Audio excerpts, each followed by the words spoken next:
he's a huge bourbon fan. He was drinking it before it was cool. And he has all these old OFC bottles and little bottles that just had little bits left that he saved and didn't want to drink them, right? Just because they were collectors. And said he comes home and he's a 6'6" big guy. His pours are, good 4-finger pours at the end of the day. And said he comes home and his wife's like, hey, you want a bourbon? You want me to pour you a bourbon? He's like, oh yeah, I'd love that. And he sits on the couch and she brings him this big old glass. He pours it on ice. He fills it with ice and fills it up. And she hands it to him and he takes a sip and he's like, what? That's really interesting. Drinks it again. He's like, I can't recognize that. I can't recognize what that is. And he says, hey, Connie, what'd you pour me? I don't recognize it. And he's got a pretty good bourbon. She said, oh, you had like 10 bottles that had just a little bit left. And I wanted to get rid of them. So I just kind of suicided them together for you. He was like, you did what? Thought he was going to start crying.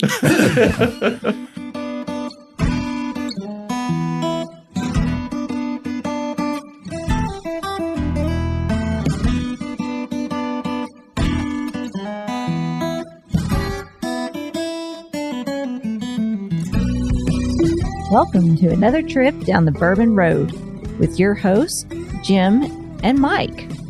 So grab a glass of your favorite bourbon and kick back. We would like to thank our friends at Premium Bar Products for sponsoring this episode. If you're ready to step up your game at your home bar, check out PremiumBarProducts.com to choose from their wide selection of glassware, all of which can be custom engraved with your personal message or logo. And there's no minimum order. So after the episode, head over to PremiumBarProducts.com and check out everything they have to offer. Now, let's get on with the show.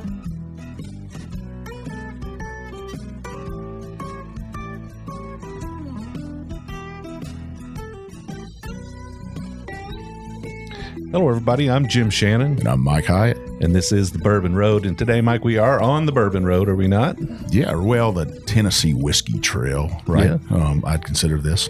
We're down here in Nashville, Tennessee, and we've come into Pennington Distilling Company right here in downtown Nashville. Yeah, it's a good day. Yeah, we got Jeff, the owner, in here, Jeff Pennington, and we got his mastermind, mad scientist, the man, the myth, the legend, Carter in here. He doesn't like to be called master distiller, right? It's a new term. When we put it on his business cards the first time, he came and just threw them back. I'm not giving those out to anyone. So what you could do is everything I said, you could put that on his card now. The Swiss Army knife of the place. Yeah. So we always like to get straight to the whiskey because you guys got a little bit of it set out here for us. Good Lord. Carter's got a heavy pour for us here. But what's the first whiskey you got for us? Well, we got 3 mash bills, so we're going to start off with our wheated bourbon.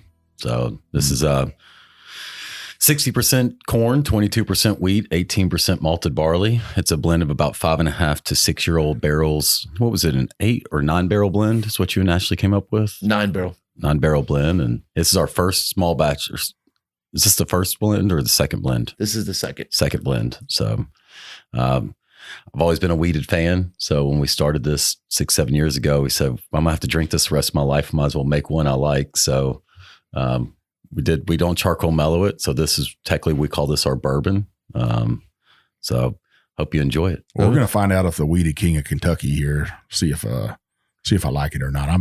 I got a sweet tooth for wheat, so we'll see. So Davidson Reserve, it's not Pennington Distillery on the bottle. It's Davidson Reserve. Let's make sure we get that right for everybody. Mm-hmm. And what's this cost on the shelf? The bourbon is anywhere between $39.99 and $44.99 on the shelf. It's 101.7 proof. And then we have some cask strength single barrels around town that we've actually, for the first launch, if you go out around Nashville, there's some out there around $39.99, although I think most of them sold out. We kind of did that for the launch. But you'll see the cask strength out at about $49.99. Maybe we can find a bottle of that for me to take home today. Yeah. We did pop into a few shops today, didn't we? We did. We tried. And I took a poll. I said, how's that Davidson Reserve? And you guys, liquor store owners, they had nothing but great stuff to say about you. So at least your Nashville shops are loving you. Whew. That's good to hear. Let's nose this. Let's do it. It's got a little bit of chocolatiness and some floral notes on it right away. Yeah, I'm getting that sweetness, but I think there is a little chocolate to that. A little cocoa powder, I guess. Yeah. That's got a beautiful nose on it. A little bit of fruit. I'd say it leans cherry a little bit. Now, how old is this one? This is a blend of 5.5 to 6 year old barrels. Okay. Or 6 year old is probably the oldest, 6 years and 1 month. To be technical. To be technical. We get excited when it's one day over 6 at 6 years old, but the youngest whiskey in this is about 5.5 years old. All right. Well, heck, let's taste this thing. Cheers. Cheers. That's a beautiful expression. That little bit of peppery from the barrel, I think I'm getting, especially with that age, I would expect a little pepper from that barrel, that spice. Still that chocolate notes I'm getting. Yeah, I'm kind of I'm really interested in what it's doing to my tongue. It's got that little sizzle going on there. Little pop rocks. A little bit of pop rocks. We've noticed that a little bit lately. I guess a lot of times when you get a new note, you got a new note that you've tasted. Sometimes it kind of stands out a little bit to you when you're.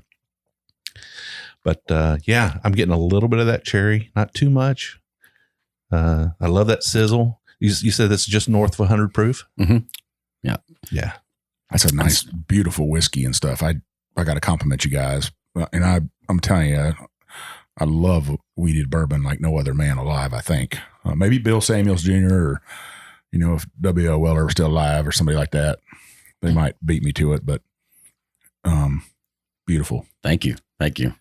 We're excited, and what I think of whiskey. Like I've always said, time can't hurt wheat too much. So I think this is one that can keep getting better and better. Our dream ages for our small batches, all my favorite bourbons always went to in the 6 to 8 year old range. So I really think this one's as it gets into that 7 and 8 year old range, I'm excited to see what it does. I'm getting chocolate covered cherries on this. This is exactly what I'm getting. That's what I always say. When I sit there and it lingers on the mouth, I'd say this has that medium to long finish that I love about weeded bourbons. That's not overpowering. I'm not getting that big hug on it or anything. Just enough to say, hey, I'm a nice whiskey and you're going to enjoy me. What does our buddy Parker say? It doesn't give you the necktie. So how did you come up with Davidson Reserve? So my wife and I, when we started this, originally we launched a brand called Whisper Creek. It's a Tennessee whiskey cream. And we originally thought that we would launch that and kind of take it out and then build a whiskey brand under that name, try to build the name out and then come out with one later. We kind of changed and pivoted in 2014 and kicked around a lot of names. And no matter where we went, it seemed like most were named after people or places. And so we're born and raised Nashvillians. And so to me, it's Davidson County. It's a way to say Nashville without calling it Nashville whiskey. So if you're from here, you'll get it. And if you're not from here, it still sounds regal. Sure. Most people are going to want to know who's this Davidson guy, right? Yeah. I got to say even the bottle, I love that bottle. That's that kind of a master's keep bottle. It's got a nice long enough neck that you're not going to spill all the bottle, and you got a classy design on your label. I like that. And you separated your notes on the bottom too, with your mash bill and your proof and stuff on there. To me, I like that. That's a clean bottle right there. I love that bottle. I like the base of it. It's a good solid. I like a bottle that has a good solid base too. So was that the bottle from day one? Well, day one was going to be our Whisper Creek bottle, which is a custom bottle up there. And then we just didn't say bourbon or whiskey to me. It was kind of the turns of it. So my wife does all the design. So I'd have to kind of lean on her. She's got a wall of just puts up little things that she likes of all the different kind of bourbons and whiskeys. And she liked it because it's got she says it's got feminine and masculine things to it. It's got the curves and feminine appeal, but it's also got the masculinity of a good base. And she's real big about trying to market to both. And so she loved that bottle the day she first saw it. She's like, I like this bottle. We probably will, if you'll see that it's a little bit different between those two. So the one on the right's the one we're going to kind of go to. It's out of Italy. Get the glass, and we're going to customize it a little bit. Now that we've got enough juice to start selling more, we're going to lengthen it just a tiny bit, raise the height by building a little bit more base, and then probably put some embossings of the Tennessee stars on it or something. It kind of makes it That'll be unique. nice. So That'll be nice. We did whiskey. We did wax dip them at the beginning. Oh, Carter hated that. That was a mess. So I love the leather straps that she went to. We got away from that, and she thought it was a little naked. I hate that word, but naked on top without the wax of that. So she just did those leather straps that pop off and makes a great keychain holder, keeper. Yeah, a lot of people that. collect those and stuff. You could have the greatest bottle in the world. Let's be true about that, right? You have the greatest bottle, the greatest label in the world. It could be absolutely beautiful, but if you don't have good whiskey inside of it, does it all really matter? Exactly. So I don't know, Jim. What do you think? You're not a weeded guy. I'm not a weeded guy, but I'm liking this. There's no doubt about it. It's not that I don't like weeded bourbons. I love weeded bourbons. You loved them last night. I did love them last night. I kind of gravitate more towards spicy stuff. I kind of like the spice. So I typically like rye, but that's just me. Everybody's got their preference.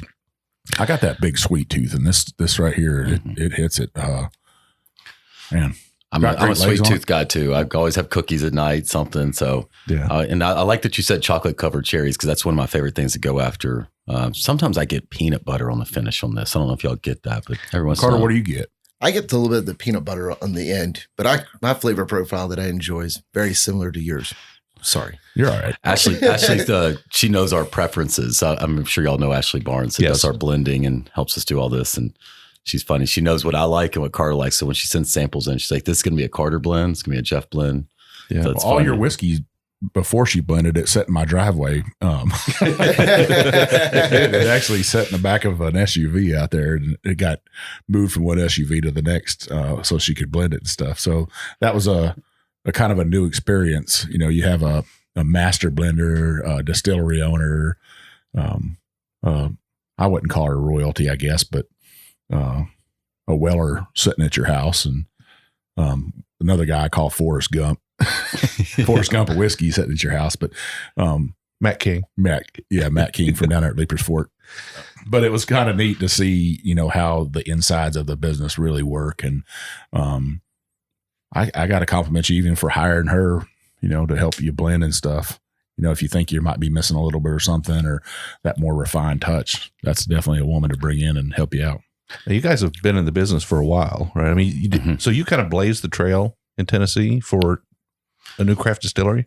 I mean, we weren't the first. Corsair, I believe, was the first, and then technically, Old Smoky's got the second license, and we were the third license to open up in the state. I mean, outside of Jack and George and Pritchard's. Pritchard's was here for a while. But yeah, my wife and I were competing distributors, sales reps. So we were selling bourbon. My wife was on-premise spirits manager for Sazerac when she used to give you a flat screen TV if you would buy some Buffalo Trace from her. Now you'd have to give her a flat screen TV to get some, but she's telling me she begged people, give them a bottle free on 5 of Eagle Rare. And when you used to have to beg people. So when we started this, we really believed in Tennessee in general. And I know you guys are from Kentucky, but we love Kentucky. And I know there's a little competition between the two states and healthy competition. Right. But together, I love that our two states exports more whiskey than the whole country of wine and beer combined. So, I mean, it's our America spirit, right? Okay. And, but I think Tennessee really didn't get to keep the legacy going outside of the one big brand because we stayed in Prohibition so much longer. So up until 2009, when Corsair really kind of led the charge on getting the distilleries open. But we were excited to jump in because I think the runway's long for Tennessee whiskey. We like to always say, if everybody's going to assume Tennessee whiskey and Tennessee bourbons all taste like Jack, that's like saying all bourbon's going to taste like Beam. Right. And I'm excited to see where it goes. And speaking of Ashley, you do this, you lay down all these barrels. And as y'all guys know, I mean, you can lay down the same whiskey in the same barrels on the same day and come back in 3 years and they're all different. So I think the blending is one of the forgotten about parts in America. They don't get a lot of the credit that I think they should. You go to Scotland and the master blender is the rock star. Sure. Here, they celebrate the master distiller, but I mean, all these distilleries have these tasters and blenders. It's really impressive. And I think it's going to be for the small craft guys that when we're trying to do 8, 10, 20 barrel blends, you better pay attention to what you're doing if you want to stay consistent. And so Ashley's it's amazing to watch her work, and she's taught us a lot about it. And in fact, we did a whole podcast with another team and with Ashley and talked about it. And then Lee from Leaper's Fork called me. He's like, I didn't think about that blending technique. Can you give me Ashley's number? I was like, yeah. So I think she's gotten a little business off of that too. And I think it's, and then we got single barrels. That's the way, because with the wheated bourbon, she and I really kicked around the idea of almost going to Blanton's model because there were so many different profiles she was getting from these barrels that we almost went to just straight single barrels only with it. But we needed a small batch and I'm really, really excited about what she came up with. Yeah. And now you guys are putting whiskey in barrels, storing it here on site. You got rick houses that are in the future. Yes. Land in Nashville is not as cheap as you'd like. So we're looking out, we're actively searching for some rural locations a little bit farther out. I mean, obviously you spent the night in Nashville last night and you can see it's growing so fast that it's not the cheapest place to age whiskey. So right now everything is aged on site here. We've got a little over 2,000 barrels we've laid down. We're really proud, and our we're big on authenticity and heritage. And so we've made a point to not source anything for our own products. Not to say we wouldn't do that in the future. We've bottled plenty of sourced products, not against it, but we wanted everything from the grain to bottle to be done right here. So that was important for this brand. So Carter, how do you feel? You're the guy you're the cook of the kitchen, right? How do you feel about that? The blending, bringing in a blender?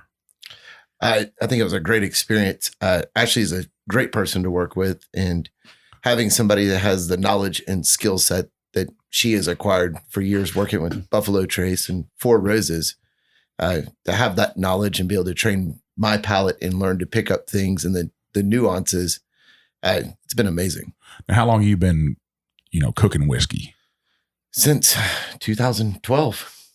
Yeah. We technically started in 2012 and we had a partner here and then in 2014, he went and opened up his own space and we kind of restarted over. The first brand we did out of here, we did in smaller barrels and younger age.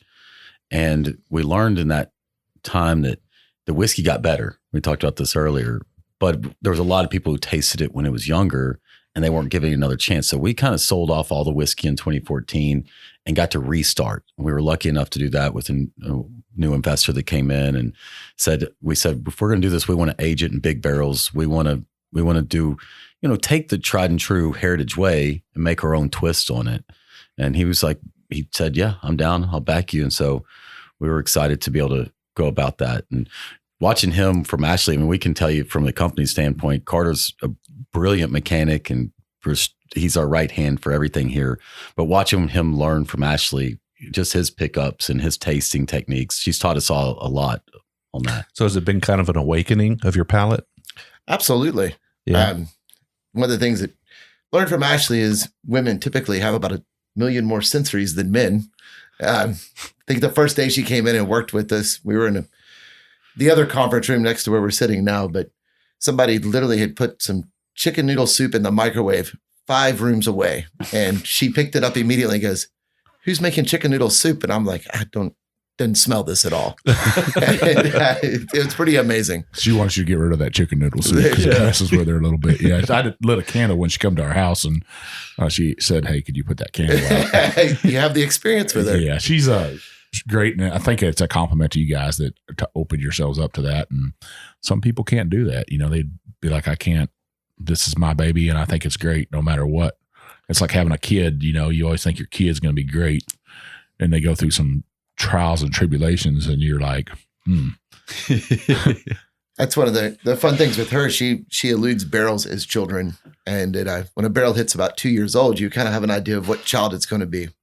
Sports player, musician, studious. And every month when our barrels that turn 2 years old and barrels that turn 4 years old, we pull samples from them. So we can go through and profile them and see the directions they're going. And having tasted barrels that have got samples from when they turn 2, when they turn 3, when they turn 4, in the development of flavors over time, and then working with Ashley, now you start to see identifiers. So when I smell things, just pulling a sample out, I'm like, oh, this guy's going to be one of these guys more than likely. And then I'll get an email from her and she's like, you're right.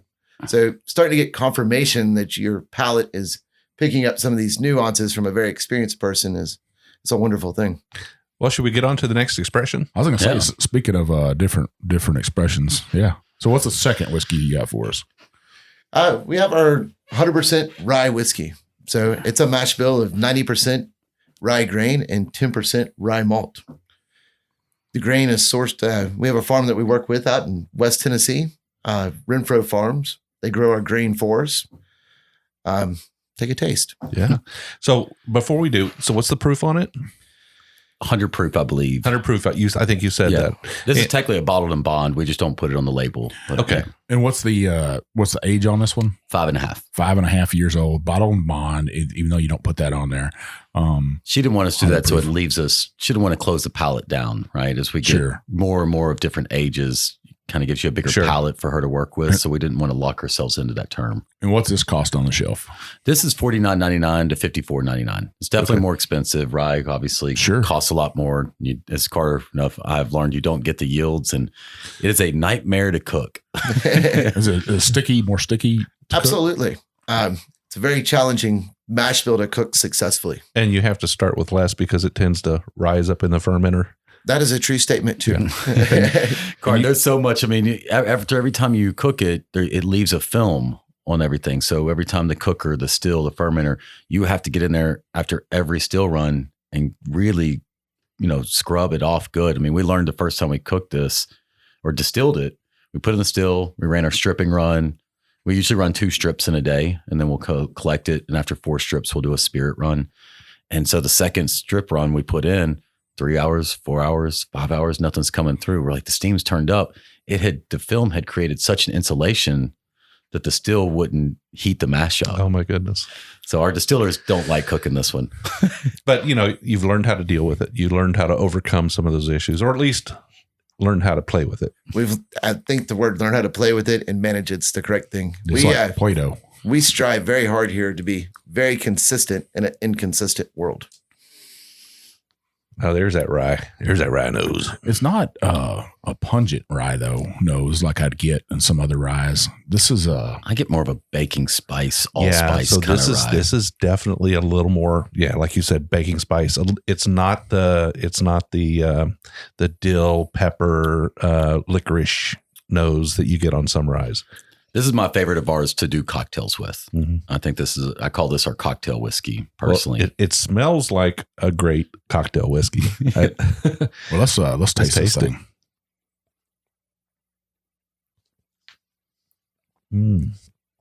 Oh yeah. That is, that mouthfeel is over the top. That's your jam, huh? That's my jam right there. That has got some body to it. You guys are not filtering this at all, right? I mean, this is all of our stuff's pretty much unfiltered. Yeah. If we didn't need some water in there, we would uncut and unfilter everything.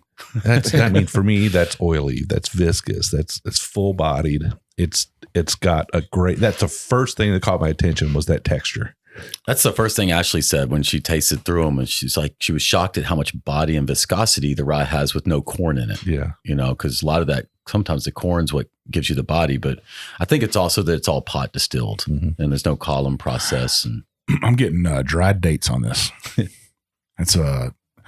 And that's a good thing for me. I like dried dates. If you get something to eat or something, or maybe even a little bit of fig. You say that's funny. I always say people dried apricot. It's dried though. It's like a dried apricot. And I think it's because my great grandmother used to make apricot pies for me, so I always get a remembrance of that. But you know what? I'm getting a little bit of that mid palate sizzle that I got off that bourbon. So it's kind of almost like a signature note for your whiskeys. It's different. I mean, they're the same in that way. I don't know if you've noticed that, Mike. Oh yeah, yeah. You notice what I have right here, Jim? Yeah. I always find a whiskey dog, don't I? Yeah. No, what's this? What's it's a he? A she. Tully. Tully? It's Tuggle. Carter's always had a whiskey. We used to have two whiskey dogs forever, and Carter had this dog named Emma. She's got a picture on the wall. She's never met a dog that was better than a distillery cat. This dog could catch mice. It could catch it. I mean, she was an impressive dog. So, and most people have distillery cats. We're more distillery dogs. Yeah, as long as they're a mouser, right? Yeah. Well, Tuggle here, that's a great dog, and I think a lot of people don't understand that if you're listening out there and you haven't been into a distillery, you're probably, go for the first time. You'll see a cat running around or sitting up on a mantle or something, or you'll see a dog. And that is the kind of the thing at a distillery, to catch mice, because you got lots of grain, and where you have grain, you're going to have mice no matter what. Yeah, we learned that when we used to use super sacks. We no longer use those. We now have full containers to contain it. If you control the food supply, you can control them. But man, you get a super sack that opens up and they can invite their friends and their friends' family and everybody real quick. Yeah, I mean, I would really be looking forward to this as an extra aged rye at some point. This is very tasty. I love ryes. Just like Mike gets all excited about weeded bourbons, I get just as excited about a good rye, and this is a good rye. I think this would taste amazing in a old fashioned here. Unbelievable. It almost would. You wouldn't have to put any syrup in it, I don't think, because the sweetness is there for me. Yeah. It's beautiful. Put some bitters in here, and we'll go to town, right? Yeah. I mean, sometimes I get surprised by it. 100% rye can be, creamy, candy-like. I mean, it can happen. I mean, this thing here is definitely creamy, no doubt about it. We'll call it oily, viscous, whatever you want to say. It's got a great mouthfeel. The spice is, I think it's well balanced. I think it does lean a little more towards the baking spices, though. Mm-hmm.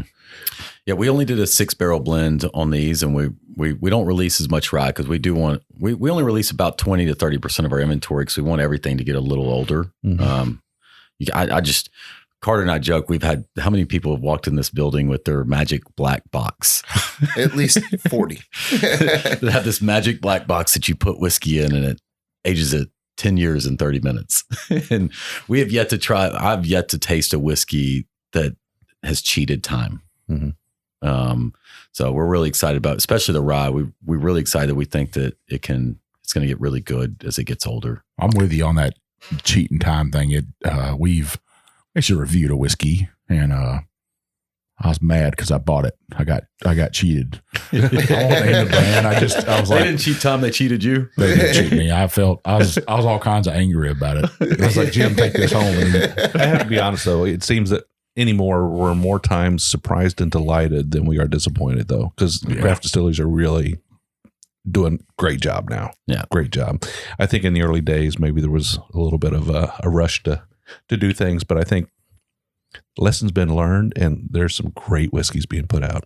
So are you guys, I know you're on the shelf in Tennessee. What other states are you in right now? With our whiskeys, that's primarily in Tennessee. We've got a little bit that's gone to South Carolina and Georgia, probably a little bit in Oklahoma.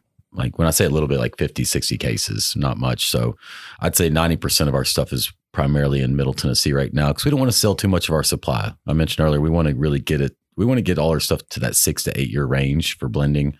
So this is kind of our year where we're expanding out. And I think we're planning to expand to about 10 states with it. Now, what about the bars here in Nashville? You guys on a lot of shelves, right? Normally we would be. There's not many open in Nashville. 2020 was a rough year for the bars. 2019, us as a company with all of our brands, about 48% of our revenue typically comes from the bars and restaurants, what we call the on-premise trade. Bars, restaurants, hotels, venues, anyone that sells it by the drink. Sure. Last year, unfortunately, with 2020, it was less than 10%. Luckily, retail was strong. People drank a lot at home. So it made up for it. And we ended up kind of almost being flat, even with the losing all the on-premise. But hopefully they start opening back up. In fact, our mayor, I think, announced starting Monday that they get to stay open till midnight. They actually said they can stay open regular hours till 3 a.m. as long as they're not serving alcohol, but I'm not sure who stays out till 3 a.m. without serving alcohol. I don't understand the alcohol part of it. How does that contribute? Just into stupid. They say you get drunk and you start screaming and spreading it more, I guess is what their argument is. Well, I tell our listeners, if you're coming to Nashville or Nash Vegas, as I like to call it, you're coming here for a conference because there's a lot of conferences here. If you're coming here just to visit and you go downtown, make sure you drink some Davidson Reserve. But if you're looking for something to fill the middle of your day, you drive west on I-40 a little bit and stop by here. It'd give you something to do. And if you don't have a bourbon drinker or a whiskey drinker in your family, you guys also have some vodka. We don't like saying that too often, but you got these little drinks too. called porch pickers, or is that what they're called? Yeah, our canned cocktails. And then, that's, we learned, we actually, with my wife, we hate saying this, but when we started the distillery, our only promise to each other was we would never sell vodka. And after a few years in, we did stuff with younger whiskey. So we had some flavored rye, we had the Whisper Creek. And then we kind of realized if we keep using up our younger whiskey, we won't have older whiskey. And so we were actually in New Orleans sitting at a bar, and someone walks in with the shirt that says vodka pays the bills. We're like, yeah. So, but yeah, and also Whisper Creek. If that's in 35 states, so that's our farthest out. So if anybody's listening and haven't tried Whisper Creek, it's delicious. And what is that? What's that for our listeners? It's a Tennessee sipping cream. We have the trademark to that. That's what we call it. But it's a whiskey cream liqueur. That they can pour in that coffee. Pour in the coffee or on the rocks. Everybody's like, "What do you do with it?" I'm like, "You keep it simple. You pour it on the rocks. You pour it in your coffee." Now, Carter, what do you pour it over your cereal, or what do you do? It works very well with ice cream. There you go. There ain't nothing wrong with that. Well, Jim, man, I think they fed us something here. They let us try 2 whiskeys that is almost like they knew we were coming or something. Yeah, it's kind of signatures for us, right? Yeah. I think both of them were fantastic. Cheers to you guys for holding true to yourselves and producing something that you want to produce. I think 100% rye. Have we had 100% rye before? We have, but they're few and far between. Yeah. And I've had a couple of Tennessee straight bourbon whiskeys. Very few out there. A lot of people don't think that, they just think Tennessee whiskey, but I like that you guys just said it straight out right there. And it's a wheated, which you don't get a whole lot. Yeah. I don't know if anybody else, I know that Leaper's Fork's going to have their bourbon, straight bourbon's going to be wheated, but I think we're the first straight bourbon whiskey out of Tennessee that's wheated. Nelson's Tennessee whiskey is wheated, but it's the charcoal. It's a Tennessee whiskey. But this is the first one. I'm really excited about Tennessee in general. We formed the guild a long time, 7-8 years ago. And there's a lot of us that are now starting to have our own juice come of age that are coming out. And, Nelson's has theirs out. Leaper's Fork has theirs out. Chattanooga's got theirs out. And they're all completely different mash bills and different styles. And I'm really excited there's probably going to be 8 to 10 more over the next year or two. Yeah. Exciting times. It's really exciting to see people come out with their own juice after 4 or 5 years. Well, let's take a short break here. When we come back, you've got a couple more expressions for us to try, and we'll talk a little bit more about your company and what's going on and what's coming in the future. Awesome. All right.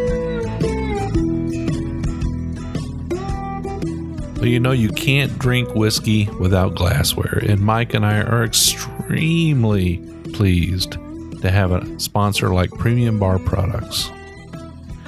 Premium Bar Products offers direct-to-consumer the finest whiskey glasses, cocktail glasses, and bar tools with your own personal engraving. I mean, you can write anything you want on these glasses, anything from a company logo to a personal statement, and there are no minimum orders. Their direct-consumer platform offers you the opportunity to purchase small quantities of your favorite glass shapes that enhance the pleasure of enjoyment and drinking a whiskey and make it all very positive. They offer the absolute finest trending and handmade glasses, as well as a comprehensive range of styles, and all of their items have been designed with purpose, practicality, and longevity in mind. So if you're a bourbon or whiskey group and you need custom logos, you need to reach out to Premium Bar Products. If you're an individual, you just want a few for your bar, to impress your friends, to give out as gifts, you need to call Premium Bar Products. They need to be your one and only source for custom glassware. I can tell you right now, the Bourbon Road, that's who we use. Janie and Carson and the team there at Premium Bar Products will take care of you. They'll treat you like family, and they'll take care of you with every order.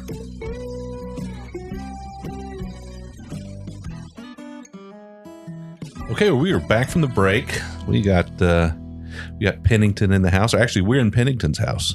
Yeah. And we got Jeff and Carter with us. And we're continuing on now with a couple of other expressions that you guys have. And what is in our glass for this second half? Well, being in Tennessee, you'd be fools to not have a Tennessee whiskey, right? So a true sour mash Tennessee whiskey. I think you guys, everybody, it's funny when people always ask us like sour mash. So that's a Tennessee thing. Like, as you know, that's really a bourbon thing, but I think Tennessee just kind of always put it on the label. Right. So this is our true Tennessee whiskey mash bill. It's a high rye mash bill, I guess you could call it. 70% corn, 25% rye, 5% malted barley. So the malted barley is not really there for a flavor component. It's there just for some enzymatic power. So hopefully you enjoy it as a rye fan. We do charcoal mellow it. We do our charcoal mellowing in a much different. We try to make it more of an additive than a subtractive. We don't want to rip too many of the fuse oils out and some of the things that we think kind of gives it more depth in the long run. So we go through a little 6-inch tube, just gravity, let it go through pretty quickly. Try to pick up maybe some of the sweetness and some of the mouthfeel from it, but not strip out too many of those fuse oils that give it some of that depth. So really excited. We launched this blend's a 5-year-old blend. We did launch it first as a 4-year-old blend. This won double gold in best in class at San Francisco last year. Beat out the Jack Single Barrel proofs and in the category of Tennessee. Tastings gave it 94 points, and Beverett BTI listed as a number 3 North American whiskey of the year. So we were pretty excited about it. So wow, congratulations! Those are lots of awards from what I could deem the pretty big time awards companies, because I like anybody who does their test blind. A lot of there's so many of those contests that are, I guess, who advertised the most. So I prefer San Francisco. To me is the Olympics, just from being in the industry for 20 years. You can't really cheat. You can't buy them. So we're excited about this one. Okay, well, let's get to it. It's got a softer nose on it, right? Definitely a softer nose. Yeah. So in the first half, we had the wheated bourbon and the rye, and now this is the Tennessee whiskey. The nose on this is definitely subdued. Not as aromatic. I still get that corn sweetness on it. Just a little bit and stuff. You know what I can't stand is you get some bourbon drinkers and they're like, I don't like that Tennessee whiskey because it's sour mash. It's sour to me. And I'm like, what are you talking about? It's either, and that's like 90% of them. Yeah, it's super irritating. I'm like, man, please just educate you. I don't say that to them, but I'm like, man, it's kind of our job to educate them too, right? Yeah, I mean, that's kind of what we do. So for people that don't know, a sour mash is, Carter, why don't you explain to our listeners? Am I going to explain it right? The sour mash is it's a process. You're reusing part of that first cook to start your second cook, right? You're using it so you can help lower the pH. So in cooking whiskey and your fermentations, pH is very critical. It allows your yeast to perform correctly and give great flavors that you're looking for. And then technically, pretty much all whiskey sour mash. I mean, there are sweet mash whiskeys, out there, but I would say 90% of the bourbons and Tennessee whiskeys are use the sour mash process because it's a lot cheaper to use previous mash than citric acid. You always, when you're doing your cooks at different steeping points and different enzymatic, it's really important to be in the correct pH range, like you were saying. So it's just using your previous mash as your pH instead of citric acid. And a lot of times, if you're running one batch at the tail end of the other one, doesn't it also introduce some temperature, some additional temperature into there as well? It can, yes. Yeah, so there's some energy savings there, I guess, for bigger distilleries. Smaller distilleries probably doesn't make that big of a difference. But I love that you brought that up, though. Some of those big guys have some processes that you walk in, you're like, man, that's awesome. Like, it's so green in a way. I guess if you're It was green before green. If you look at old drawings of like Wild Turkey, and you could see how they had everything ran, and there's drawing of cattle pens, and there's a tube that goes to the cattle pens. So all the spent grain ran downhill to the cattle pens that they're feeding their cattle or livestock. That stuff was pretty a neat process. They already had it set up. I like to see that kind of them old drawings of that stuff. But to my point, Tennessee whiskey is not sour. Yeah. At all. No. There's no sour in this whiskey. No. Well, let's taste it. All right.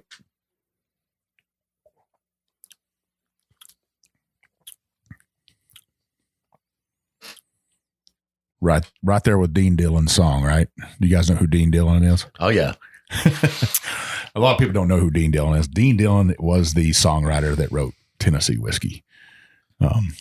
Tried to sell it to George Strait. George Strait passed on it. He said that's one of the biggest mistakes of his career ever. Not that he did bad in life, right? But he did all right. Yeah, he did all right. Yeah. But Dean Dillon wrote it. He got inducted into the Country Music Hall of Fame this year. And I'd say it's smooth as Tennessee whiskey right here. One of our top accounts in the whole country is it's a little beach bar that probably many people in the Southeast know. It's called Floribama. It's this famous beach bar. It's right on the Florida-Alabama line. It's a really fun place if you've never been there. We call it a melting pot. You can have a millionaire on one side and a bum on the other, and you can't tell them apart, and you're all having fun. But Dean Dillon did a show there they have a songwriters, one of the oldest songwriters series down there, Frank Brown Fest, and he was the headliner. We got to sponsor that night. It was kind of pretty cool. Oh, yeah. Sounds it. Meeting a Tennessee legend at that, right? Yeah, exactly. So this is, for me, this is definitely very well balanced. I mean, I'm feeling the impression of the flavor across my palate all at one time. Very well balanced. I love it up front. I love it in the middle. I like it on the back. It's definitely smooth, but you did get to carry a little bit of that character over, that viscosity over. You haven't lost all of that in the filtering process. Very nice. Yeah, that was one of the biggest. We didn't want to lose. Carter loves viscosity and mouthfeel. That's one of his favorite tasting characteristics, is having he calls it a big mouthfeel. Mm-hmm. Like you said earlier, viscosity, whatever you want to call it. So that's one of the reasons we didn't want to do the filtering real slow or too much of it. Now, Carter, can you take our listeners through that filtering process so they can kind of understand what process of the whiskey making does that happen in? Because some people are confused about that. To become Tennessee whiskey, you've got to charcoal mellow it, and that is the distillate before it goes into the barrel. So once the distillates come off the still, we run it through, like Jeff was saying, we have a very small 6-inch diameter tube that's packed full of sugar maple charcoal, and we let it flow through it fairly rapidly. There's no definition to how much, speed, time, etc. Some distilleries like to let it soak in it for days. Charcoal kind of is sandpaper to whiskey. It sands out and kind of smooths a lot of the big sharp edges, but those edges are what we like for big mouthfeel and flavors and some of those components. To me, some whiskeys that are very linear. You taste it and it's immediately gone, and that was it. Mm-hmm. I think with our whiskey and a lot of other ones being pot distilled, you've got a front, a middle, back, like you were saying. Right. So when you were developing this process, you were obviously tasting the before and after the column, right? Yes. And how big of a difference is there? On the distillate? On the distillate. Oh, it's massive. Massive it's distillate. Very noticeable. Very noticeable. I mean, we that's why we kind of sped it up a little bit, tested it different types. You got to think, this process was created back when, most people don't remember this, but y'all, I'm sure you're historians, you know, bourbon and Tennessee whiskey used to be unaged. Mm-hmm. Right. That's how it was sold, right? Oh, yeah. I know that I've heard 1,000 stories, I think, of how bourbon came along. I think the one I believe most is the barrels that were sent down to Bourbon Street from Kentucky, and they figured out when it got there, it's tasted better. But what it does is it smooths it. Mm-hmm. It makes it smoother, and it, you know, for an unaged or a younger whiskey, you know, a lot of craft whiskeys, they'll make deeper cuts on the still, you know, to cut out some of those rough edges, or they might do a bigger filtering process. And so that's really important for moonshine or unaged or younger aged whiskeys. Well, the barrel's doing the same thing. Mm-hmm. You're doing the same thing in a barrel. It's going in and out of that barrel, and it's filtering, and the barrels, so age is also doing the same process. Right. But just so everybody young, or we got a new whiskey guy out there that just hasn't really, he's just gotten into whiskey, or she's just gotten into whiskey. The sugar maple process, Lincoln County process, it's not adding any flavor to it. It's not adding any coloring. It's just straight up. It comes out white after that, right? No, it comes out dark. I mean, you filter it back out. Yeah. You know, I heard that Jack runs it through like bed mattress style things. It's just the dust. I mean, it settles out. Dust. Sure. It doesn't come out. It come out colored. It settles out over time, but it's just a filtering process. It's just it's just using sugar maple versus oak char. Right. That's in the barrel. I do think it adds a little bit of sweetness. I think, in my opinion, but it was mainly used to make it smoother, hence smooth as Tennessee whiskey. I think for somebody that's trying to understand the question you're asking, a Brita water filter is always a good example, because you take your tap water and you put it through the Brita water filter and it tastes different. You still call it water, though. Yes, it's what do you call it? Carter calls it wooder. Wooder. It's wooder. Sure, you know, some people actually, I chill their whiskey down and then put it through the process. So because they really want to filter out, you know, as much of those rough edges as they can. Sure. So they're combining two processes there, kind of a little bit. One of the things we do with our whiskey that on the still that's much different than most craft guys is we don't make real big cuts. We'll make a big healthy cut on the front, on the heads. We'll let some of that tails drip in there. We think that gives it more depth and more viscosity, but it needs time. Yeah. Now, if we didn't have 4 years, we would definitely make a deeper cut and probably do a bigger filtering. Oh, that's good to know. So you guys are really, really thought this through. I mean, you've really got this worked out. We got a couple of years of doing it, learning. Yeah. You know, sometimes learning what doesn't work is as good as learning what works. Well, you better dang sure figure it out, because if you put a bunch of bad barrels out there, or bad bottles, people definitely are going to notice, and you're probably not going to sell as good, right? Yeah. And we were lucky, you know, all the small guys in Tennessee, when we formed the guild, you know, Jack and George joined our guild and helped us. And, you know, they opened up their chemistry departments to distillers to go down there and ask questions. You know, the big guys in Kentucky have helped. Everybody says, why do the big guys help you? They're like, well, they're not scared of us making good whiskey. They're scared of us making bad whiskey. Sure. Yeah. I mean, you had us and Leaper's Fork and Nelson's and all of us together, and our annual production equals the morning run at Jack Daniel's. Right. But you can drive people away from whiskey exactly very easily by putting out some bad stuff, which are, you know, rising tide raises all ships, right, Mike? That's the way we look at it. Yeah, that's the way it goes. So you notice my glass is empty already. That's a good sign for a reader. Yeah. Well, heck, let's get it right. I'm more of a whiskey guy. Yeah. Been drinking whiskey for a long time. Sometimes straight out of a silo that the roof had blown off. But we try to tell people this is a bourbon style Tennessee whiskey. We try to get people, don't not try it because it doesn't say bourbon. Well, there's the great debate really is, you know, is it really just bourbon? You know, is this a 3-hour show? Yeah. We don't want to get into those politics, right, Jim? Yeah, I think it doesn't really matter, because if you wanted to call it bourbon, you'd put bourbon on the label. You guys put Tennessee whiskey on the label because you're proud to do so. Yep. I tell people all the time, I could call it bourbon. They're like, no, you can't. Like, yeah, we really could. Yeah. We follow the 5 laws of bourbon. So. Yeah, we trust me. I get it from all ends. I've had people tell me that there's no bourbon outside of the state of Kentucky. And I'm like, well, you know, you're a little bit wrong there. I wish you would have saved a little bit of that, because the next one's really cool things. If you go to Jack or George, you know, that's been around forever, you can taste the distillate before and after the charcoal mellowing process. I don't know of anywhere else you can taste the difference 5 years later. And so the next one you're about to try is the same exact mash bill, same exact process, everything, but without the charcoal mellowing and 5 years of aging. Tell us a little bit about this bottle. I'm kind of excited. Well, this is, you know, we mentioned earlier that we were lucky enough to work with a gentleman named Larry Risald, who I think most everybody in the industry probably knows was the master distiller at Seagram's and then MGP. He's done a lot to help the craft distilling industry. Works with a lot of different craft distillers that you guys know, and he came down and worked with us for a couple weeks. And the first 25 barrels we made, we really honed in our Tennessee whiskey recipe, but we didn't charcoal mellow it in front of him. So the first 25 barrels we made, we did not charcoal mellow.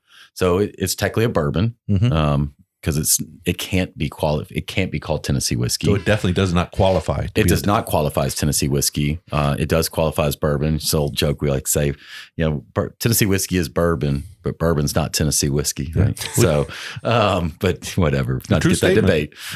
So we call it. So what we did is we release 1,017 bottles of this every year on October 17th. And that's because that was the first day we laid down whiskey. And so we consider our whiskey birthday. So I guess you could call it our birthday whiskey or birthday bourbon, whatever you want to call it, but we call it our Genesis. And so this one right here is our 6-year-old bottled in bond. Our Genesis is always bottled in bond. And it's the same recipe, 70% corn, 25% rye, 5% malted barley. Everything else is the same. I mean, literally the whole process, the only difference is we don't charcoal mill it right before the barrel. So this is some history here in a bottle, and every year it gets a year older, and you introduce 1,017 bottles into the market, and it's to celebrate your birthday. And at some point you're going to run out, though, right? We do make 20 barrels each year, and we've been kicking around what to do here in the next few years. We'll probably start some kind of Solera with the old juice to try to always have some older stuff. And if we lay down 20 barrels each year, we should always get still older. Yeah. So we've got probably about 7 years where we can run it, and then we'll run out of the original. So we've got about 4 more years to figure out how we want to do a Solera style, or how we want to, we've drawn up a bunch of different ways to do it. How much fun is this? This is fun. It is a lot of fun. Yeah. Making whiskey, just to be honest, everybody asks me, like, "Would you love it? You probably have the best job in the world." And I'm like, we really do. Yeah. We really do. The ability to walk into a distillery and smell the smells of a distillery every morning makes a great cup of coffee. I used to have to drive between Anheuser-Busch. There's like a road that goes down in St. Louis and to the waterfront on the river. And I worked right on the river. So you'd have to drive pretty much through Anheuser-Busch to work every day. And as you're driving through almost a tunnel of brick buildings, that's all you smell is their beer cooking. And all day long you smell beer cooking, which is a beautiful smell if you're a drinker. It's like torture. I love walking in and smelling that mash in the mornings. All right, well, let's check this thing out. Oh, wow. There's a stark contrast there. It's almost like a toasted marshmallow on this right here. That almost toasted oak. I don't know if are you getting that, or what are you getting, Jim? Yeah, I mean, I'm getting a burnt sweetness kind of. But burnt's probably a strong term there. I don't think it's burnt. I think I'm getting a cooked sugar, caramel, cooked sugar. Yeah.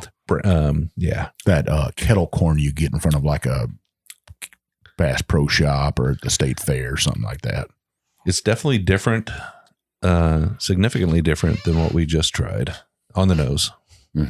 Or I get I always kind of say Davidson Reserve. I get a lot of creme brulee, where I get a little bit more of the marshmallow kind of kettle corn. It's funny you said toasted marshmallow. That's in our actual tasting notes that Ashley wrote. So you nailed it. Like this, she claims that this is she and I's favorite probably blend we've done of anything so far. When you were a kid, did your mom ever make those popcorn balls? You know what I'm talking about? I know what you're talking about. What? That sounds delicious. I get a little bit of that in there. It's like a caramel marshmallow popcorn ball. I remember as a kid that we'd get those as treats sometimes. Yeah. Carter's like, man, you're taking me back to my childhood.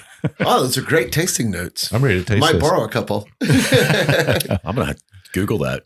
Figure out how to make it. I've never heard of popcorn balls. Oh, they're delicious with the caramel, and they kind of get stuck in your teeth, and you're a little upset, but you're happy. Well, let's taste this. Cheers. Cheers.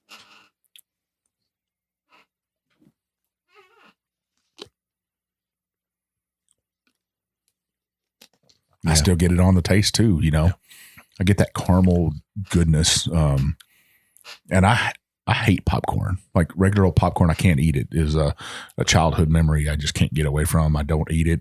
I can't even smell somebody pop it. But caramel corn, what's those Cracker Jacks? Yeah, what do they call those? I tear up some Cracker Jacks, man. That's with the peanuts, right? That's a fat kid and a cake together. Yeah, this is there's a big difference here between this and what we just tried. This is full bodied. It's on the verge of bold.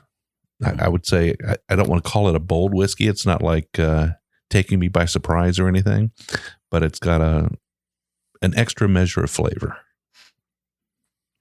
I'm going to try to pick out a few notes here, though. I don't get any burn at all on this. It's just, this is a perfect sipping whiskey and stuff. And I'll be honest with you guys, I searched this bottle out. I tried to get a bottle.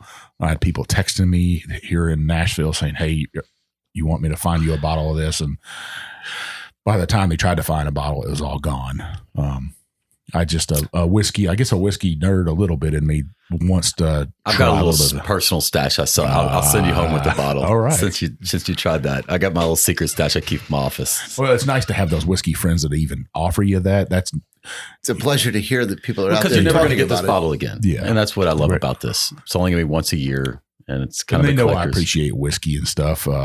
Last night I got a little bit of heartburn, and our friends trying to feed me pretty nice bottles of whiskey. He's trying to say, hey, try this, try that, try this. And I was like, man, I'd ate some chicken Parmesan the night before, and that red sauce on there, that gravy, as Italians call it, it was giving me a little bit of acid reflux. So whiskey drinking and that together is not the most pleasurable thing.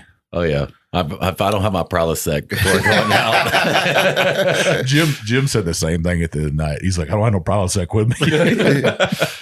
I tell you what, I think I picked it out. It's good and plenty, but it's before you get to the core, before you get to that licorice core. It's like just a hint of it from that rye, but it's a good and plenty candy. Yeah. But it's been a while since I had a good and plenty, but never had one. So my dad used to love those. I've had plenty of those. It's like night and day when you're eating them. There's sugary goodness on the outside, and as it starts to melt away, just as you get to that licorice center, it just gives you that little hint of licorice, and then the sugar's gone, and then it's all licorice at that point. Now, a lot of people don't know that Nashville is famous for their moon pies. Yeah. Right? And I get a little bit of that moon pie in here, just a tad bit. There's also another candy here that Nashville's famous for. Goo Goo Clusters. Yeah. Goo Goo Clusters and moon pies. Moon pie, is that more of a Chattanooga? I think that's actually Chattanooga. Chattanooga, Tennessee. Which is thing. Tennessee, yeah. hour south. Chattanooga, if you haven't gone to Chattanooga, beautiful city. It may just be the flora and fauna of Tennessee. And Chattanooga whiskey down there is doing some really cool stuff. They're doing really high malt whiskeys. Right. They've sent us some stuff, and we reviewed one. We loved it. You know, there's a lot of people were like, how could you like that single malt? You're bourbon guys. And we're like, no, we're whiskey guys. Right. And we appreciate every region for what it brings. If Texas, I'm a Texas boy, and they're doing their own thing down there. It's their own style. Mm-hmm. That Texas heat, somebody's figured out how to tame it. Yeah, and it's just a different style. I'll tell you, some of those Garrison Brothers bottles, man, those are some big boy bottles. Oh yeah, I like them. People bang on them because of their price and stuff, but by the time they have their loss, what's that bottle cost them? What's it take to put in that beautiful bottle and stuff? The whiskey's still good though. Oh yeah. And we appreciate whiskey for what it is for each region, I think, Jim. Absolutely. No doubt about it. Yeah. They do have some huge losses down there. When they put something in a barrel and take it out 2 years later, they've got a large loss. So, I could see that. Yeah. But if y'all haven't tried I've actually gone through a couple bottles of the Chattanooga whiskey. They're 111. Yeah. We've had it. I like that 111. Yeah. It's good. Yeah. Just got to appreciate whiskey for what it is and where it's from, and realize that not everything's going to taste like that belt of Kentucky, or Tennessee. Some places are going to be different. I think your whiskey is special to Nashville, to Tennessee. And all four expressions have been excellent. I think that's the beauty of whiskey, right? Should all taste different. Yeah. I'm excited. Up in the Northwest, went up there, and although there's so much room for malt whiskeys up there, I think they're going to wow us in a few years. Yeah. With some of these distilleries, they're really getting into malts there. Texas, I always loved Balcones. Yeah. I heard that the Chip had started another distillery down there. I don't know if it's ever come out. The founder of Balcones, I think he's been working on something I heard down there. But Texas has its style.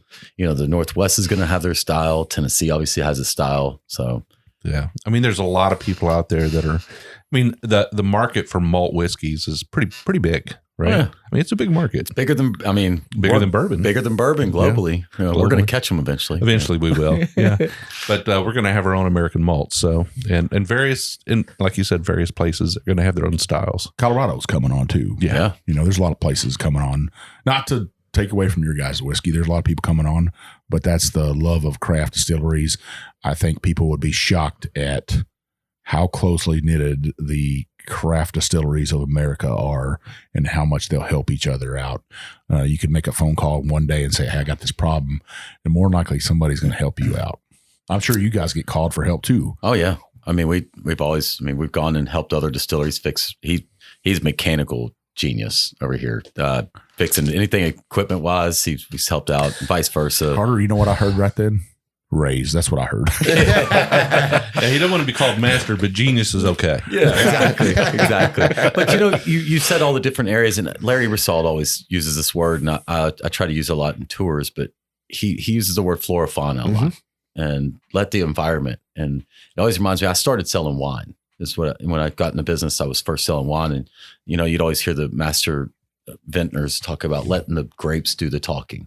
And letting the not doing too much to it. And I think it's the same thing with whiskey. You can make the same stuff in Colorado and here, Texas. The flora fauna and the environment and the grain, it's going to do the talking. It's going to make it different.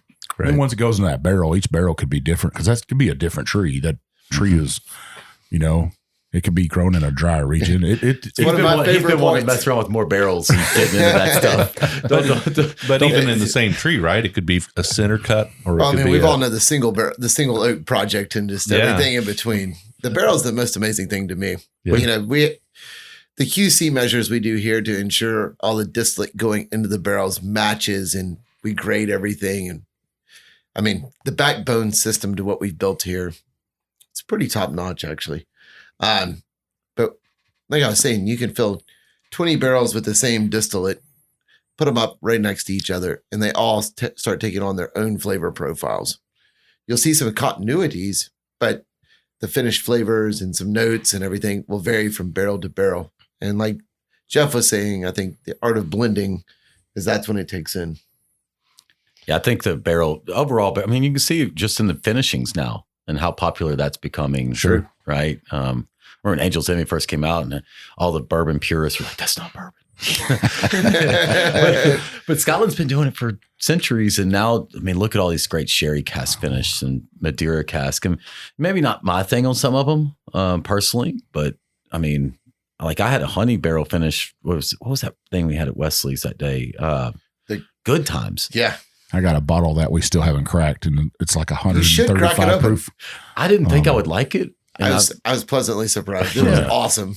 Well, heck, when we get back to Kentucky, we're going to have to do a review on it. A review on it. Remember, all bottles are meant to be opened, not take pictures of. Well, I'll tell you, we're trying to personally start a thing on these bourbon groups, maybe to get people to stop buying up all the Weller. So we started to do hashtag open the damn bottle. I think I had a little over 600 bottles that were open at my house, so I had to figure a way to start getting rid of some of that besides drinking it. One man cannot drink 600 bottles. And not two men can't drink 600 bottles that quickly. So we shared a lot of whiskey with some friends. Yeah. One of our a quick funny story. One of our good friends, that his great aunt was one of the first female chemists at Sazerac or OFC back in the day. And she's still alive. She's in her 90s, still kicking and doing great, but she gave him a lot. He's a huge bourbon fan. He was drinking it before it was cool. And he has all these old OFC bottles and little bottles that just had little bits left that he saved and didn't want to drink them, right? Just because they were collectors. And said he comes home and he's a 6'6" big guy. His pores are, good 4-finger pores at the end of the day. And said he comes home and his wife's like, hey, you want a bourbon? You want me to pour you a bourbon? He's like, oh yeah, I'd love that. And he sits on the couch and she brings him this big old glass. He pours it on ice. He fills it with ice and fills it up. And she hands it to him and he takes a sip and he's like, what?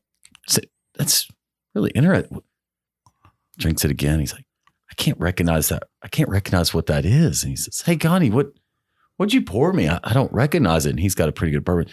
She said, oh, you had like 10 bottles that had just a little bit left. And I wanted to get rid of them. So I just kind of suicided them to get it for you. He was like, you did what?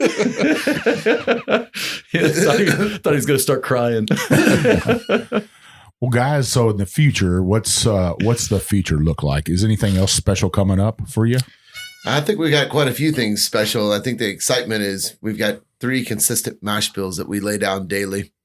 And we have a nice pilot still and working on some new things. I don't want to let the cat out of the bag yet, but innovation is rampant here right now. Yeah, I think Carter nailed it. He said earlier that we keep data. I mean, it's hard enough. Consistency in an inconsistent world is really tough, as he said. And we take Carter's team back there takes 25 to 30 data points on every part of the cook. The distillation, control as much as we can before it goes into the barrel. And, because you can get enough variance from the barrel. So now that we feel like we've done a good job of that, we've got that out. We're expanding the distillery this year. We're adding about 40% capacity to our current lines so we can increase those mash bills. But then also we've invested in a pilot still program, just a little 130 gallon still cooker, and now going to get to start playing around with smoked malt, or maybe some malts and some other things. We wanted to make sure 3 mash bills. I mean, heck, you can see what some of the distilleries do up north with just 2 mash bills and 4 yeast chains. Right. So we're going to start. We've been getting to play around. I know Carter's team's super excited to they've now got the reins to, here's a pilot still, throw anything in there. Now we've tried some pretty bad things. Yes. We had some leftover blood orange pulp one day. We decided to ferment off, and that didn't do too well. But we've had some pleasant surprises as well. So you've got distillery tours going on now. Yes, sir. Even in the midst of what we're going through, but your distillery's open for tours. Yes, sir. What can somebody expect on a tour here? See a working plant. Yeah, it's a hard hat tour. Okay. I mean, we're not. We built when we opened up over here, this neighborhood you didn't come over to 5 years ago, 4 years ago. We built it for production. So I always say you can kind of get 3 different tours right here within 5 minutes of each other. You've got a tour down the street that's beautiful and the history of whiskey, and you've got another tour at Corsair where those guys will try any kind of grains. It's crazy. I mean, they'll throw anything against the wall and come up with some fun stuff. And then you come here and you really see it's very hands-on compared to, I call it kind of a hard hat tour. It's not the fancy, dog and pony show. You're going to see how whiskey's made and be able to see it. You guys still have the wooden catwalk in there? Oh yeah. I did the tour, I guess it's almost 2 years ago.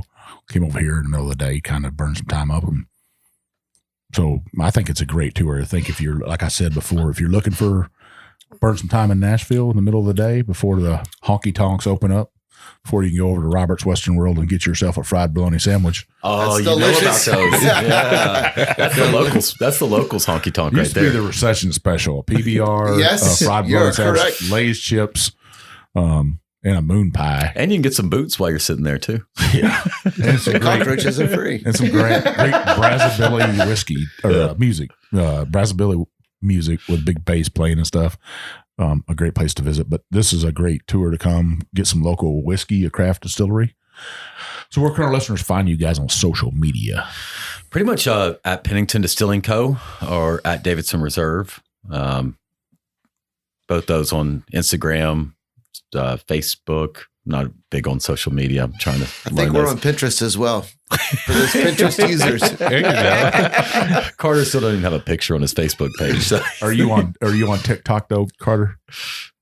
Is there a clock going off? What are you talking about? We realized we talked about last night. We're now old when only one person in NFL is older than us. Well, we encourage our listeners to check you guys out, give you a follow. And if they're in Nashville, definitely stop by, take a tour, try your whiskeys. I think they'll be pleasantly surprised. Take home a bottle, right? Yes. And please sign up for our reserve club. We've got a reserve club that we just kind of started, and that'll keep them up to date of releases and special things coming. So, well, we really appreciate the invitation to come down and spend a little time with you guys here in your house. We have been kind of stuck in our house for a while. And it's nice to get out again. Most definitely. Oh yeah. You can find us on thebourbonroad.com. You can also find us on all social medias at The Bourbon Road. Mike, we're on Facebook, Twitter, Instagram, YouTube, soon to be TikTok. Soon to be. One of these days. One of these days we'll get that done. So on our website, you can go check our website out. We have our reviews on there. We'll be reviewing some whiskeys on there. We've got them up on our website. You can listen to those on our podcast, but we also write blogs on there. I'll write a blog about Nashville and this episode right here. It won't be about so much about the whiskey, just some of my thoughts about Nashville. Go in there and read those blogs. You can go in there and buy our whiskey swag. I'm actually wearing one of our shirts today, the Bourbon Bullshitter t-shirt. We would appreciate if you go on there and buy that, buy a glass, buy a shirt. That helps us get back on the road. It pays for rooms and pays the bills. Yeah, there are bills when it comes to a podcast too. Yeah. It helps us put our podcast out on air. That costs money too, right, Jim? It does. It does. I don't have to do any of the books or the bills. Jim does all that. I just spend the money. So yeah, and drink the whiskey. Drink a lot of whiskey. Yeah. But you can check that out. We also have a private Facebook group, 1,400 people and growing. Last year we were at 75 people and we're at 1,400 now. So it's amazing to watch the growth. Yeah, good people too, right? Yeah, we got master distillers in there, master blenders, just whiskey drinkers like ourselves, people that don't take themselves seriously. To be in that group, you got to be 21. You got to like bourbon, and you got to agree to play nice because we don't tolerate any what? We do not tolerate any rudeness. So you cannot come down on another man or another woman because of their preferences in whiskey. If they do a review and it's of a bottle of Jim Beam, lift them up. Don't tear them down. Yeah. We like everybody to, some people are just starting out on that bourbon road. Some people been on a long time like me and Jim. But we want everybody to feel welcome like a family. We don't do religion in there. We don't do politics. We don't do social justice. We're just talking about the whiskey. That's what we know best. Yeah. We got 3 moderators that will enforce very tightly our rules. So. Yes, sir. Glad to hear that. Yeah. So we invite you guys to come in and join the Bourbon Roadies. I'm sure our listeners and our roadies will have some questions for you following the show. So feel free to come in, join up, and be honored. Yeah, it'd be great to have everybody. Everybody, if I could just give a shout out, come back to Nashville soon. Yeah. Nashville's a tourism town. We like to say it's a drinking town with a music problem. But it's been a tough year. I know everybody's been at home, but Nashville, don't forget about us. Come back soon because it is a great city. And we were downtown last night, and it's still alive. It's still going, folks. It's not shut down completely. It's controlled. Yes, it's socially distanced. Now, Carter, I know you're wondering what the entry fee into that bourbon group is. It's only $1 million one-time entry fee. Oh, excellent. Carter's got some single barrels he might be able to bribe in. All right, so we do 2 shows a week. We do a short format show every Monday. It's called our Craft Distillery Monday, where we review a craft distillery expression. Sometimes it's a big boy, but usually an up-and-comer, somebody stepping out of the box a little bit. Every Wednesday, we do a full-length episode like today, right, Mike? Yeah, full-length episode with guests. Sometimes just me and Jim like sit down and shoot the shit. That's just what we do. Check us out. If you liked our episodes, make sure you go up there and hit that top button, subscribe to it. That way your phone, Alexa, she'll play our next episode, tell you that we have an episode coming out. If you really like us, please go down to the bottom, hit that review button, give us a 5-star, give us a 1-star if you want. But tell us how we can get better or what we're doing bad. We'll try to improve. We always want ideas for shows. You can send us an email at team@thebourbonroad. That'll get us some ideas and stuff. You can find me at One Big Chief. I'm Jay Shannon 63, and we will see you down the Bourbon Road.